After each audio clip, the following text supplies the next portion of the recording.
স্বাধীনতা দিবসে শ্রদ্ধা জানাতে প্রস্তুত জাতীয় স্মৃতিসৌধ। এ বিষয়ে নিয়ে আরো খবর জানাতে সাভার থেকে যোগ দিচ্ছেন সহকর্মী অপু ওহাব। অপু, কাল মহান স্বাধীনতা দিবস, শেষ মুহূর্তের প্রস্তুতি কেমন দেখছেন এবং নিরাপত্তায় কি কি ব্যবস্থা নেওয়া হয়েছে জানাবেন।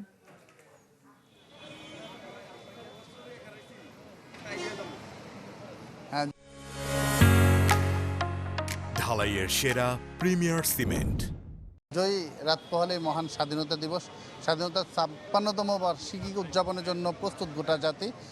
প্রধান ভেন্যু সাভার জাতীয় স্মৃতিসৌধ কিন্তু পুরোপুরি প্রস্তুত। শেষ মুহূর্তের নিরাপত্তা এবং অন্যান্য বিষয়গুলো যে আছে সেগুলো দেখে নিচ্ছেন সংশ্লিষ্ট কর্মকর্তারা। আমি এই মুহূর্তে সাভার স্মৃতিসৌধের সামনেই রয়েছি। হয়তো আপনি দেখছেনও, একদমই ধুয়ে মুছে একটি চকচকে ঝকঝকে একটি স্মৃতিসৌধ রাখা হয়েছে। গত 10 দিনেরও বেশি সময় ধরে কিন্তু দর্শনার্থীদের স্মৃতিসৌধের ভেতরে প্রবেশ করতে দেওয়া হয়নি। প্রবেশ বন্ধ রেখে কিন্তু পরিষ্কার পরিচ্ছন্নতা সহ সমস্ত কার্যক্রম শেষ করেছে। আইনশৃঙ্খলা বাহিনী তাদের নিরাপত্তা ব্যবস্থা ঢেলে সাজিয়ে নিয়েছে।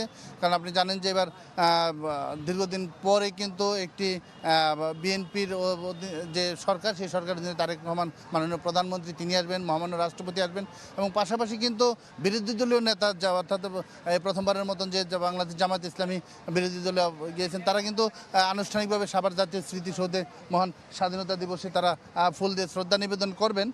তো সেই প্রস্তুতি, আসলে সব ধরনের প্রস্তুতি শেষ করেছে আইনশৃঙ্খলা বাহিনী থেকে শুরু করে, এবং যেই পথ হয়ে আসবেন সেই পথ হয়তো আমি দেখাতে পারবো কিছুক্ষণের মধ্যে। আমরা দেখতে পাচ্ছি একটি যে চূড়ান্ত যে মহড়া আইনশৃঙ্খলা বাহিনী এবং বাংলাদেশ সেনাবাহিনীর পক্ষ থেকে, সেটি কিন্তু আসছে। আমি একটু দেখাতে চাই যে আসছে তারা মহড়ার যে চুলচেরা দেখে নিচ্ছেন, ঝালাই করে নিচ্ছেন যে কীভাবে আগামীকালের যে কর্মসূচি সেটি হবে। সেই চূড়ান্ত মহড়া আমরা দেখতে পাচ্ছি যে এসএসএফ, বাংলাদেশ সেনাবাহিনী, মিলিটারি পুলিশের পক্ষ থেকে ভিভিআইপি মহামান্য রাষ্ট্রপতি এবং মাননীয় প্রধানমন্ত্রীকে কিভাবে এখানে নিয়ে আসা হবে তারই কিন্তু একটি চূড়ান্ত মহড়া আমরা দেখতে পাচ্ছি এই মুহূর্তে। অর্থাৎ সমস্ত প্রস্তুতি কিন্তু শেষ করে ফেলেছে স্মৃতিসৌধ কর্তৃপক্ষ, বাংলাদেশ সেনাবাহিনীর, সশস্ত্র বাহিনীর পক্ষ থেকে, এবং সবার সম্মিলিত একটি প্রচেষ্টায় সমস্ত প্রস্তুতি শেষ করেছে। এবং আগামীকালের জন্য, আসলে আগামীকালের যে মহান স্বাধীনতা দিবস, এর জন্য গোটা জাতির সাথে সাথে সাভার জাতীয় স্মৃতিসৌধ প্রস্তুত। ধন্যবাদ আপনাকে। দর্শক, স্বাধীনতা দিবসে জাতীয় স্মৃতিসৌধের সব শেষ প্রস্তুতির খবরাখবর জানছিলাম আমরা।